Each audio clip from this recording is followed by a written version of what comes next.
Do you ever pull something apart, only for a bit of that just to fall out and you've got no idea where it goes? This happens to us quite a lot. So stick with us for the mystery of the bastard ball bearing. So these are the fork tops from our NC30 restoration project. And they were just all a bit manky around the top here and around the sides. So we took them apart to give them a good clean. Now these are from the L and the M and the N model, the later models I think, because they've got the little preload adjuster. However, this is what happened.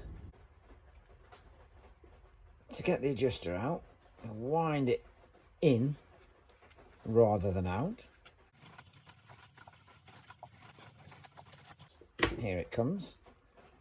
And we did this so we could get access to the top to clean that, and also to clean the this gold insert.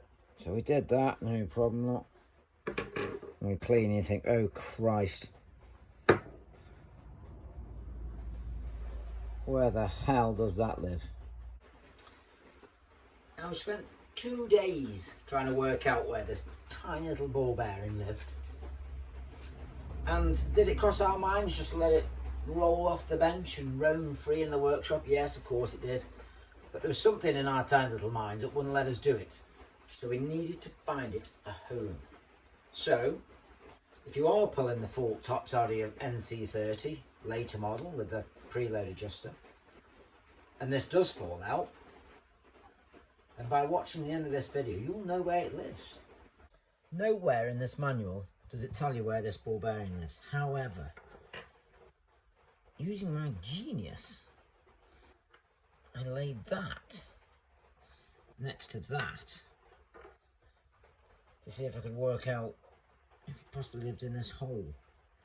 And look, this adjuster's got grooves in it, and that hole's just about bare in size. So the adjuster goes back in. It needs to go back in first.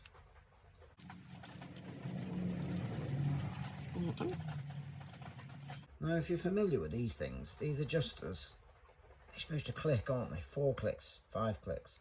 Look, no clicks. That's the job of the ball bearing. So with a bit of wire, we need to hook out this spring, move it out of the way, drop the ball bearing into its home, pinch it with the spring, and now look,